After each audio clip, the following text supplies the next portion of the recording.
घर छोड़ के ये चाल छोड़ के निकल जाएंगे और बस तुम्हें करेंगे। ठीक है, तो मैं शिद्दत से पैक आ गया क्योंकि और भी ऑप्शन बची नहीं थी। एनआईटी जनरल की इसी बची थी, वो भी मैंने खुद उठा कर दिया।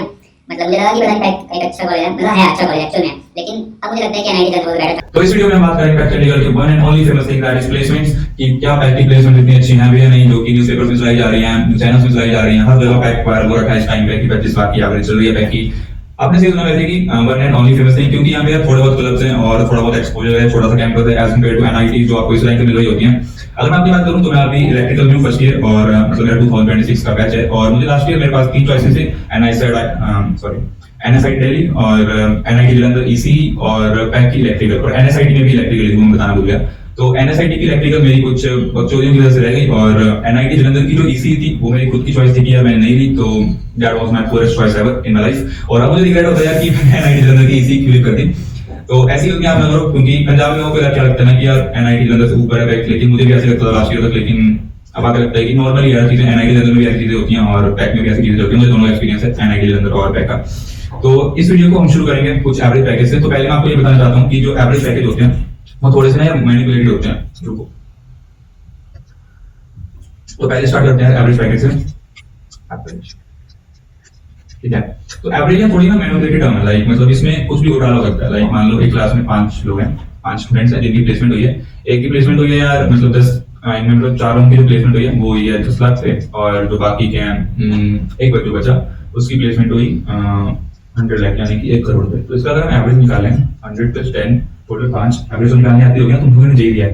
तो 110 140 या इनटू 4 हो रहे हैं यार, 140 का 50 तो यह बनेगा 28, जिसकी एवरेज जो है वो है 28 है। लेकिन सबसे ज्यादा जो बच्चों की प्लेसमेंट हुई वो भी 10 लाख पे। कहाँ 10 लाख, कहाँ 28 LP है। तो जो ये एवरेज है ना यार, इसी काफी ज्यादा ट्रिपल आईटी जो कि पब्लिक प्राइवेट पार्टनरशिप में है, मैं नाम नहीं लेना चाहूंगा ऑब्वियसली ले नहीं सकता। तो जो ट्रिपल आईटी है जो पब्लिक प्राइवेट पार्टनरशिप में है वो ना एवरेज को बहुत यूज करते हैं। क्यों? क्योंकि थोड़ा मैनिपुलेटेड टर्म है। उन्हें बच्चे कितने होते हैं, 40 होंगे एक बैच में, 60 होंगे किस बैच में, 60 होंगे इसमें, 40 होंगे एक ब्रांच में। तो अगर एक ही बच्चे की यार 1 करोड़ प्लेसमेंट हो जाती है तो एवरेज बहुत ही बढ़ जाता है। तो उनका भी एवरेज स्टैट्स देखना है, ट्रिपल आईटी बहुत ऊपर होंगी, आईआईटी को भी क्रॉस कर रखा होगा। लेकिन जो नॉर्मल कॉलेज है जैसे कि आईआईटी हो गया, एनआईटी हो गया, पैक हो गया, डीयू, एनएसआईटी, यहाँ पे मल्टीपल ब्रांचेस हैं तो बच्चे बहुत ज्यादा हैं, तो इसलिए जो एवरेज है वो बहुत ही ज्यादा नीचे गिर जाती है। लेकिन एक्चुअल जो सिनेरियो होता है वो बहुत ज्यादा डिफरेंट होता है, ठीक है। तो अभी जो ये हमारे स्टैटिस की बात कर लेते हैं, आगे मीडियम वगैरह भी आएगा। तो जो सीएससी है उसका एवरेज रहा था 25 LPA। ये वो वाली चीज है जो न्यूज में दिखाई गई थी, उसमें नहीं था उससे ज्यादा, ये भी न्यूज में दिखाया गया था 18 LPA, ये भी दिखाया गया था। इसकी भी 15.3, लेकिन हेडलाइन यही थी पैक में 25 लाख का एवरेज चल रहा है। नहीं ऐसा नहीं, मतलब बाकी ब्रांचेस भी हैं जिसका 18 है, 15.5, ये तो ये दिखाया नहीं था, मैकेनिकल का एवरेज दिखाया नहीं, इसका एवरेज था 8.3, ठीक है। मैं ठीक है। जो उसके बाद आती है प्रोडक्शन, ये डेटा थोड़ा गलत है, इस पर ध्यान देना। प्रोडक्शन का डेटा आगे आएगा तो उसमें देख लेना। तो ये डेटा इतना अच्छा नहीं है कि ये एवरेज है। अभी बात करते हैं ब्रांच वाइज, उसमें मीडियन आएगा, उसमें लोएस्ट आएगा, उसमें हाईएस्ट आएगा। मतलब इस वीडियो देखो, देखने के बाद तुम्हें जरूरत नहीं पड़ेगी पैक का कुछ देखने के लिए, ठीक है। तो आगे चलते हैं। तो ये हमारी सीएससी, तो मैंने रैंक वाइज लगा दिया कि जो ब्रांच सबसे अच्छी है उसे सबसे ऊपर रखो और जो ब्रांच सबसे छोड़ो, ठीक है। तो ये आ गया इसी सीएससी। तो इसकी जो हाईएस्ट वो था 83 LPA जो था ऑन कैंपस, और ऑफ कैंपस का मुझे सीएससी का इतना नहीं पता क्योंकि आई थिंक सीएससी में ऑफ कैंपस नहीं था, बहुत ही कम बच्चे थे। एक सीनियर को मैं जानता हूँ जो कि ऑफ कैंपस में सीएससी थे, लेकिन सीएससी का हाईएस्ट पैकेज था वो 83 LPA था और वो ऑन कैंपस दिया गया था। और ये 2 बच्चों को दिया गया था एटलेशियन नाम की कंपनी के द्वारा, ठीक है। और उसके बाद एवरेज जो थी वो है अभी बताई 25 LPA, most probable thing of pack in news numbers. उसके बाद आती है मीडियन जो था वो हमारा था यहाँ पे 17 LPA। यहाँ पे तुम्हें बहुत अच्छी चीज देखने को मिलेगी यार, ईसी के अंदर, ईसी से क्रॉस करते आगे बताता हूँ, ठीक है। ये हमारी आ गई ईसी। तो ईसी मुझे पता नहीं क्यों बेटर लगती है यार सीएससी से। एनआईटी के अंदर भी इस बार ऐसा ही हुआ कि ईसी की जो प्लेसमेंट है वो सीएससी को क्रॉस करके, और सेम पैक में भी ऐसा ही हुआ। तो हाईएस्ट था 83 LPA, ईसी एवरेज ब्रांच है। यहाँ पे ये मिला था 3 बच्चों को, सीएससी में 2 बच्चों को मिला था, ठीक है। ये पता नहीं कौन सी कंपनी ने दिया था, शायद एटलेशन ही होगी, एटलेशन कोई बच्चों को लेके गई थी या फिर अलग अलग कंपनी थी, ये मुझे नहीं पता। और ये तो ऑन कैंपस, ठीक है। ऑफ कैंपस का कोई डेटा नहीं होगी, पता क्या है ये डेटा, ये सारा लिया गया सीडीएससी से। सीडीएससी क्या है? सीडीएससी एक सेल है जो कि बैक में प्लेसमेंट्स करवाता है, जो फिर रिस्पॉन्सिबल है सारे स्टेट्स के लिए। तो उनसे ये डेटा लिया गया, उनका भी एक इवेंट हुआ था उड़ान, वहां से सब डेटा लिया गया। उसके बाद आपकी एवरेज है 18, 18.3, उसका मीडियन इनका है 18.1। तो मीडियन और एवरेज लगभग बराबर है। तुम्हें जहां भी मिल जाए ना कोई कॉलेज जहाँ की एवरेज और जहाँ का मीडियन बराबर हो तो लगा लेना कि वो बहुत ही अच्छी ब्रांच है, बहुत ही अच्छा कॉलेज है। तो यहाँ देखते हैं सीएससी ईसी बहुत ही अच्छी ब्रांच है पैक में, स्ट्रॉन्गेस्ट ब्रांच ऑफ पैक, ठीक है। तो ये बात देखने वाली है कि जो इसका मीडियन है वो सीएससी से भी ज्यादा है, ठीक है। लेकिन अगर तुम्हें मिलता है तो तुम सीएससी लेना कोई बात है, ठीक है, इजी मत लेना। अगर तुम्हें अच्छी रहेगा तो तुम सीएससी। तो अभी आगे मेरी ब्रांच जो कि है इलेक्ट्रिकल ईई। तो ये बता रहा था मैं, ये मुझे एनएसआईटी में भी मिल रही थी और मैंने कुछ गड़बड़ कर दिया, गड़बड़ घोटाला लग गया, मैंने काउंसलिंग के अंदर जो की रह गई, ठीक है। तो मैं शिद्दत से बैक आ गया क्योंकि और भी ऑप्शन बची नहीं, एनआईटी के अंदर की ईसी होती थी वो भी मैंने कुछ घोटाला कर दिया। मतलब मुझे लगा कि पता नहीं पैक एक अच्छा कॉलेज है, मतलब है अच्छा कॉलेज एक्चुअल में, लेकिन अब मुझे लगता है कि NIT Jalandhar was better choice, NIT Jalandhar EC was better choice than PEC's electrical. तो क्यों नहीं आपको टाइम टू टाइम पता चल जाएगा इस वीडियो में आपको बताऊंगा ही। तो अभी बात करते हैं हाईएस्ट की, जो हाईएस्ट इलेक्ट्रिकल में गया वो था 64 एलपीए ऑन कैंपस। तो ये है ऑफिशियल डेटा। और अगर बात करूं अनऑफिशियल डेटा की तो ये था 1.5 सीपीए, ये सीनियर ज्यादा पता चलता है। तो ये था ऑफ कैंपस, ये कोई भी ऑफिशियल डेटा नहीं है, इसकी कोई भी कंफर्मेशन नहीं है, बस ऐसे पता चल जाता है, कभी भी मिलकर वो बता गया। 90% कंफर्म है, पर हाँ ठीक है 10% ये हो सकता है कि इसमें जो 1.5 सीपीए इसमें 1.2 हो गया, 1.1 हो गया, ऐसे कुछ हो सकता है, ठीक है। उसके बाद एवरेज आगे मीडियन देखना तुम्हारा मीडियन सिर्फ और सिर्फ 12। ये देखो ईसी का सीएससी का मीडियन था 17, ईसी का था 18, इलेक्ट्रिकल है 12। वाओ। तो इलेक्ट्रिकल का मीडियन है, ठीक है, कम रहता है। तो यहाँ पे ये डिफरेंस है इलेक्ट्रिकल ईसी और सीएस में। ऐसा नहीं है कि तुम अगर अच्छी रैंक पे सीएससी में आ रहे हो तो इलेक्ट्रिकल वालों को सेम अपॉर्चुनिटी मिल जाएगी, ऐसा नहीं है, थोड़ा और डिफरेंस रहता है। वैसे देखो लगभग सेम अपॉर्चुनिटीज हैं इलेक्ट्रिकल और सीएससी वाले बच्चों के लिए, लेकिन क्या डिफरेंस आएगा मैं आपको मीडियन में बताऊंगा। यहाँ पे मीडियन को हम इकट्ठे कंपेयर कर रहे होंगे सभी ब्रांचेस मीडियन को, तो वहाँ पे बताऊंगा। अभी आगे चलते हैं मैकेनिकल की तरफ। अभी शुरू होता है हमारा नॉन सर्किट। तो ये आती है हमारी मैकेनिकल, ठीक है, ये आ गई हमारी मैकेनिकल ब्रांच। इसका हाईएस्ट था वो था 40 LPA on campus. Off campus का कोई डेटा अवेलेबल नहीं है अभी तक, क्योंकि सीडीसी ऑफ कैंपस का डेटा दे नहीं सकता ना, तो ये बात है। तो उसके बाद एवरेज जो थी 8.8 समथिंग एंड मीडियन वो सेम लाइक 8.8। तो ये भी ऐसा नहीं है कि अच्छी ब्रांच हो गई कि ये इलेक्ट्रिकल से अच्छी हो गई, सीएससी से अच्छा हो गया, मीडियन और एवरेज खबर, ऐसा नहीं होता। ये जो ये है ना, ये भी थोड़ा अच्छा होना चाहिए, लाइक 8 ये 10 से ऊपर होना चाहिए थोड़ा। तो ओवरऑल मैकेनिकल एक अच्छी ब्रांच है। अगर तुम्हें किसी कॉलेज में तुम्हें अगर इंटरेस्ट नहीं है सीएससी वगैरह में तो तुम मैकेनिकल में जाते तो ले सकते हो, बैक के अंदर कोई बड़ी ब्रांच नहीं है। अब ये पता क्या है, ये मीडियन पैकेजेस का कंपैरिजन। तुम ये देखो सीएससी का मीडियन 18, ईसी का उल्टा सीएससी का 17 और ईसी का 18, तो लगभग सेम है। उसके बाद आता है बड़ा सा गैप जो कि है कितना का गैप होगा 12, तो लगभग 6 एलपीए का गैप है। तो बहुत बड़ा डिफरेंस आ गया। ये क्यों आया ये समझाता हूँ। इलेक्ट्रिकल में तो सर्किट है फिर भी इतना डिफरेंस पूरा ये बताऊंगा। उसके बाद आता है एक और बड़ा गैप, और ये बताता हूँ, ये दिखने में ये क्या बड़ा लग रहा है, ये छोटा लग रहा है, लेकिन एक्चुअल में ये गैप एक्चुअल कैसे बता रहा हूँ, एक्चुअल में ये गैप बड़ा है और ये वाला गैप छोटा है। तो कैसे वो बताता हूँ सब कुछ कहा। ये 8 एलपीए और उसके बाद सिविल, ये भी 8 एलपीए और एक और ट्विस्ट, ये दोनों दिखने में तो बराबर लग रहे हैं ना। अभी अगले वाली साइड में देखना, ये बहुत नीचे है मैकेनिकल के कंपैरिजन में, कैसे वो सब बताऊंगा। उसके बाद आती है एरो, इनका बढ़िया रहता है, इनका 10 लाख एलपीए था, क्या बोल रहा हूँ, इनका था 10 एलपीए पर एनम जो कि एवरेज मीडियम और बड़ा महंगा था। ये सारी ब्रांचें नहीं मैकेनिकल बराबर की लग रही है, लेकिन ऐसा नहीं है मैकेनिकल इनसे अच्छी है, कैसे वो सब आ गया है, ठीक है। तो उसके बाद आती है प्रोडक्शन। तो मैंने लगाया प्रोडक्शन का रैंक मिलती है और मैकेनिकल मिलती है ज्यादा रैंक। मैकेनिकल अराउंड पिछले साल बन गई थी 60,000 पे शायद जनरल पे, और आउटसाइड कोटा, मेरा आउटसाइड कोटा नहीं है इसलिए बता रहा हूँ। तो ऐसा नहीं है कि प्रोडक्शन मैकेनिकल से बेटर है, एक्चुअली में दिक्कत क्या है कि मैकेनिकल में बच्चे ज्यादा है तो इसलिए एवरेज थोड़ी गिर जाती है। प्रोडक्शन में बच्चे कम है तो एक की वजह तो बढ़ जाएगा। तो आगे चलते हैं। हाँ, तो ये बताना रहेगा कि यहाँ पे इतना बड़ा गैप क्यों है। देखो इलेक्ट्रिकल में क्या है ना, कुछ जो गवर्नमेंट जो जॉब्स का जो स्कोप है वो काफी हाई है, और ठीक है। उसके बाद आती है हमारी जो इलेक्ट्रिकल ओरिएंटेड कंपनीज है, लाइक सीमेंस हो गया, टेक्सास हो गया, जो मतलब कोर ओरिएंटेड कंपनीज है, वो भी ज्यादा है इलेक्ट्रिकल में।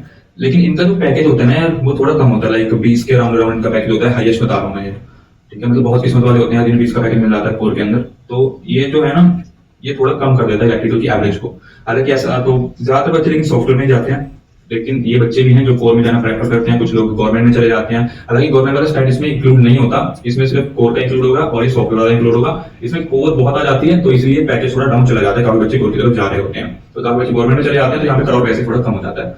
तो ये है कि इलेक्ट्रिकल और ईसी में इतना डिफरेंस है। लेकिन अगर तुम सॉफ्टवेयर में रहोगे, अगर तुम्हें सॉफ्टवेयर में जॉब चाहिए तो तुम्हें सेम ट्रीटमेंट दिया जाएगा जैसे कि ईसी वालों को दिया जा रहा है, कंप्यूटर साइंस को दिया जा रहा है और इलेक्ट्रिकल को दिया जा रहा है। अरे कुछ टाइम ऐसा हो सकता है कि तुम्हें ऐसा हो कि कुछ कंपनी आ रही है सिर्फ सीएससी को अलाउ कर रही है, कुछ आ रही है जो सिर्फ ऐसा नहीं जो सिर्फ ईसी को अलाउ कर रही है, कुछ ऐसी भी आती है जो सिर्फ इलेक्ट्रिकल को ही अलाउ करती है। ऐसी 2-3 कंपनी इस बार आई थी। तो ठीक है, ये एक स्टेट हो गया। तो इसका मतलब ये है कि यहाँ पे कुछ इतना बड़ा डिफरेंस नहीं है, बट दिखने में ज़्यादा लग रहा है, ऐसा कुछ ऐसा बड़ा डिफरेंस नहीं है। और उसके बाद आती है हमारी मैकेनिकल सिविल। तो ये डिफरेंस बहुत बड़ा है यार, ये वाला डिफरेंस बहुत बड़ा है। ये दिखने में छोटा लग रहा है लेकिन बहुत बड़ा डिफरेंस है। यहाँ पे क्या डिफरेंस और क्यों डिफरेंस है तुम्हें बताता हूँ मैं। इलेक्ट्रिकल और उसके बाद इतना बड़ा डिफरेंस क्यों आया मैकेनिकल के अंदर।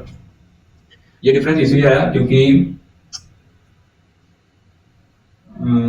ये सर्किटल ब्रांच है और ये नॉन सर्किटल ब्रांच, यहाँ पे ऐसे डिवीजन करा गया है, ठीक है। तो यहाँ पे क्या होता है कि जो मोस्ट ऑफ द कंपनीज आती है ना, वो इलेक्ट्रिकल पे आकर रुक जाती हैं कि मुझे सीएससी के बंदे भेज दो, मुझे ईसी के बंदे भेज दो और मुझे इलेक्ट्रिकल के बंदे भेज दो। मैकेनिकल तक बात नहीं आती काफी ज्यादा कंपनीज में, मतलब अराउंड 50% कंपनी सुना लगा लो कि अलाउ नहीं करेंगे मैकेनिकल को, ठीक है। और तो ये बात हो जाती है कि इसीलिए एवरेज गिर जाती है, इसलिए हाईएस्ट पैकेज गिर जाती है, इसलिए सब कुछ गिर जाता है। और उसके बाद आती है हमारी सिविल। सिविल का यार जी मैं अभी बताना नहीं चाहूंगा, तुम अगली स्लाइड देखो तुमको पता चल जाएगा कि यहाँ पे एवरेज बराबर क्यों आ रही है और प्रोडक्शन की एवरेज जो है वो मैकेनिकल से ज्यादा क्यों आ रही है, मैं आगे बताऊंगा। तो चलो आगे चलते हैं। अभी आती है प्लेसमेंट परसेंटेज का डेटा। ये बड़ी भयंकर चीज है। अगर मान लो सीएससी में 10 बच्चे थे, वैसे टोटल 120 होते हैं लेकिन एट एवरेज अगर हमने, तो उनमें से 9 बच्चे प्लेस हो गए। और उसमें अगर ईसी में 10 बच्चे थे, उसमें 8 बच्चे प्लेस हो गए। लेकिन यहाँ पे इतना कुछ फर्क नहीं है, इलेक्ट्रिकल और ईसी है, ठीक है। उसमें से 8 बच्चे प्लेस हो गए। आगे आती है मैकेनिकल। मैकेनिकल में आता है बहुत बड़ा भयंकर धमाल। इसमें होते हैं सिर्फ 6 बच्चे प्लेस 10 में से। ये सिर्फ ही है, कोई अच्छी स्टैट नहीं है, क्योंकि उसके बाद आते हैं मेटलर्जी। मेटलर्जी में प्लेस हुए 10 में से 6 बच्चे। और मेटलर्जी और मैकेनिकल में जो कट ऑफ है वो जमीन आसमान का फर्क है, ठीक है। उसके बाद आते हैं प्रोडक्शन। यार ये बहुत ही अलग सीन है कि प्रोडक्शन की जो प्लेसमेंट स्टैट्स हैं वो दिस ईयर, मतलब इस साल मैकेनिकल से काफी ज्यादा अच्छे हैं। एक रीजन ये भी है कि बच्चे कम हैं, बट स्टिल काफी अच्छी इंप्रूवमेंट है, 10 में से 8 शायद 7। उसके बाद आती है हमारी सिविल। यार मैं तुम्हें हमेशा रेकमेंड करूंगा कि अगर तुम्हें किसी अच्छे कॉलेज में सिविल मिल रही है और उससे थोड़े से नीचे वाले कॉलेज में तुम्हें इलेक्ट्रिकल या कोई सर्किटल ब्रांच मिल रही है या मैकेनिकल मिल रही है, तो मैकेनिकल ले लो यार। फॉर एग्जांपल अगर तुम्हें आईआईटी दिल्ली में सिविल मिल रही है और तुम्हें आईआईटी कानपुर में इलेक्ट्रिकल मिल रही है, आई विल ऑलवेज रेकमेंड किया तुम आईआईटी कानपुर में इलेक्ट्रिकल ले लो। सिविल में बहुत पछतावा है, ठीक है, अंटिल और अनलेस तुम्हारा गवर्नमेंट में इंटरेस्ट नहीं है, ठीक है। तो चलते हैं सिविल में था 4 ही बच्चे प्लेस हुए 10 में से। और सेम विद एरो यार, एरो की प्लेसमेंट इतनी कुछ खास नहीं लगती। अगर तुम्हारा इंटरेस्ट है एरो में, कल्पना वाले यहाँ की एलुमनाई है, तो तुम यहाँ पे आ सकते हो। खैर उससे कुछ फर्क नहीं पड़ रहा कि यहाँ पे कौन एलुमनाई, तो पैक का बहुत ज्यादा डिग्रेड ऑलरेडी हो चुका है। एक टाइम तक यहाँ पे सीनियर्स बोलते थे कि हम आईआईटी छोड़ के पैक आते थे, तो वो भी टाइम था। तो चलिए आगे चलते हैं। अभी ये प्लेसमेंट का नहीं है, ये है इंटर्नशिप्स का। और ये जो डेटा है ये 2022 का है, ये 2023 का नहीं है, ठीक है। 2023 की इंटर्नशिप्स का मतलब क्या है कि हाँ, तो 2023 के इंटर्नशिप्स का मतलब क्या होता है कि जो 3rd ईयर था ना, उनको 2023 में कहाँ पे इंटर्नशिप मिली, जबकि 2023 वाले 4th ईयर की प्लेसमेंट ड्राइव चल रही थी, ठीक है। तो ये डेटा है पिछले साल का 2022 का, कि जिन लोगों की इस साल प्लेसमेंट हुई उनके टाइम पे इंटर्नशिप कितनी लगी थी। इस साल का डेटा यार अभी तक आया नहीं है इंटर्नशिप का, तो मैं बता नहीं सकता कुछ। तो ये पिछले साल का डेटा है। इसका मतलब है कि जितनी टोटल मान लो 100 बच्चों की इंटर्नशिप लगी थी, तो 100 में से 37 बच्चे सीएससी के थे। अगर 100 लोगों की इंटर्नशिप लगी थी पूरे कॉलेज के अंदर, तो और 25 बच्चे थे ईसी के, 22 बच्चे थे इलेक्ट्रिकल के, मैकेनिकल के 10 बच्चे थे। मतलब 100 में से 10 बच्चे मैकेनिकल के थे जिनकी इंटर्नशिप लगी, और 4 बच्चे थे प्रोडक्शन से। और एक आधा ऊपर नीचे कर लेना क्योंकि यहाँ पॉइंट्स में आधा बंदा मैं कैसे जोड़ूँ, ठीक है। तो ये था प्रोडक्शन, और बाकी ब्रांचेस का कोई डेटा अवेलेबल नहीं है या मुझे नहीं मिला, ठीक है। तो ये थे कुछ प्लेसमेंट स्टैटिस्टिक्स पैक के। तो तुम खुद डिसाइड कर सकते हो कि तुम्हें पैक के प्लेसमेंट्स कैसे लगे। तो अभी बात करते हैं फाइनल कंक्लूजन की, कि फाइनल इस वीडियो का कंक्लूजन क्या है कि आपको कब पैक कर लेना चाहिए या आपको कोई और कॉलेज ले लेना चाहिए। तो अगर आप पंजाब से और आपको एनआईटी जालंधर और आपकी रैंक 25 से 30 हज़ार के बीच में है, क्योंकि मेरी रैंक इतनी थी, तो आपको एनआईटी जालंधर में मिल रही होगी ईसीटी, और उसका जो एवरेज पैकेज है वो है अराउंड 18 LPA। और वहीं अगर आप पैक की बात करो तो पैक में आपको मिलेगी इलेक्ट्रिकल, ठीक है। और इसमें आपका जो एवरेज पैकेज रहेगा वो रहेगा 15.something lakhs, 15.3 lakhs। तो अगर हम एवरेज देखें, क्योंकि मीडियन का कोई आइडिया नहीं है मुझे एनआईटी जालंधर के, तो अगर हम एवरेज से कंपेयर करें तो NIT जलंधर की EC काफ़ी स्ट्रॉन्ग ब्रांच है as compared to PEC's electrical. But एक डिफरेंस यहाँ पे है कि जो पैक का एलुमनाई नेटवर्क है और जो एक्सपोजर है ये बेटर है NIT जलंधर से। तो ये आपकी प्रायोरिटीज पर डिपेंड हो सकता है कि आपको सिर्फ और सिर्फ प्लेसमेंट चाहिए या फिर आपको एक्सपोजर और एलुमनाई नेटवर्क भी चाहिए। एक्सपोजर खैर इतना खास नहीं है as compared to NSIT DTU, but alumni network बहुत ही बड़ा है। अगर आप फ्यूचर में कुछ भी जरूरत पड़ती है तो पैक का एलुमनाई नेटवर्क आपके बहुत काम आ सकता है। और अगर आपको NIT के फेवर में जाता है NIT का टैग एक बहुत बड़ी चीज़ हो जाती है। फ्यूचर में NIT का टैग ऑब्वियसली पैक के टैग से मेरे अकॉर्डिंग बढ़ा रहेगा, क्योंकि पैक का जो कट ऑफ है, पैक की जो कट ऑफ है वो बहुत ही गिरती जा रही है, हर साल गिरती है। सो अकॉर्डिंग टू मी इस साल जो इलेक्ट्रिकल है वो 50,000 पे पिछले साल बंद हुई थी। पिछले साल जो कट ऑफ थी वो थी 48,000 for general home state quota, and जो नॉन होम स्टेट थे वो था अराउंड 42,000। तो क्या हो सकता है? तो देखो, एक तो सीरीज चॉइस है, अगर आपको NSIT मिलता है तो आपको ऑब्वियसली NSIT की तरफ जाना चाहिए। इसका आप स्पॉट राउंड तक जाना, बिल्कुल एंड तक, ठीक है। इसमें आपको पक्का इलेक्ट्रिकल मिल रही होगी और मतलब ऑफलाइन होते हैं इसके स्पॉट राउंड। और उसके बाद DTU भी जाना है। DTU में आपको अगर कोई लोअर ब्रांच मिल रही है, लाइक अगर मैकेनिकल मिल रही है, कोटा कुछ भी, तो मैकेनिकल ले लो आप अंदर के, इलेक्ट्रिकल में मत ही करना, ठीक है। अगर तुम्हें DTU में mechanical, DTU is for better than, ठीक है। और अगर हम बात करें फाइनल कंक्लूजन NIT जलंधर और पैक के बीच में, अगर आपको NIT का टैग चाहिए तो चले जाओ NIT जलंधर, ठीक है। बेटर प्लेसमेंट चाहिए क्योंकि यहाँ पे आपको EC मिल रही होगी तो चले जाओ NIT जलंधर। वहीं आपको एक अच्छे क्लब चाहिए, वो मतलब NIT जलंधर से बेटर क्लब्स हैं पैक में, तो आपको अच्छे क्लब चाहिए, थोड़ा बेटर एक्सपोजर चाहिए। NIT जलंधर से बेटर एक्सपोजर है पैक में, और आपको NIT टैग से कुछ फर्क नहीं पड़ रहा तो आप पैक आ सकते हो, और बेटर एलुमनाई नेटवर्क चाहिए, ठीक है। तो ये कुछ पैक के पॉजिटिव पॉइंट्स हैं। पैक बिंग 102 साल पुराना कॉलेज बहुत ही वैरायटी लेके आता है अपने आप में ही, और NIT जलंधर भी कोई नया कॉलेज नहीं है। NIT जलंधर को 50 साल के अराउंड हो चुके हैं खुले हुए, जितने हुए आई थिंक 70 कुछ में खुला था NIT जलंधर। तो देखते हैं ना कब खुला था, ये भी काफी पुराना कॉलेज है। तो उसको ऐसे पहले रैक बोलते थे, जैसे पैक का ऐसे पहले रैक बोलते थे, रीजनल इंजीनियरिंग कॉलेज। तो ये सब कुछ है।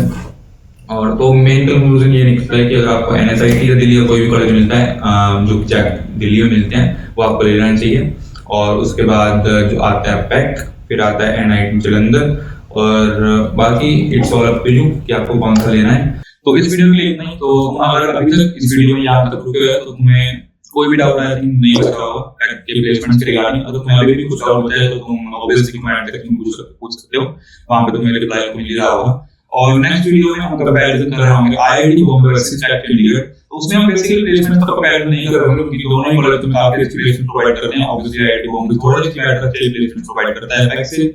तो उस वीडियो में हम देख रहे होंगे कि कॉलेज में प्लेसमेंट को छोड़कर और क्या चीजें ज्यादा इंपॉर्टेंट होती हैं। IIT बॉम्बे में ऐसा क्या है जो पैक में नहीं है, और तो ये जो पैक थोड़ा बहुत आगे होगा IIT बॉम्बे से, और मैक्सिमम वीडियो में IIT बॉम्बे की वजह से आगे होगा। तो उस वीडियो के लिए और आने वाली ऐसी बहुत सारी इंटरेस्टिंग वीडियोस के लिए तुम चैनल को सब्सक्राइब कर दो, और तब तक के लिए ओके बाय।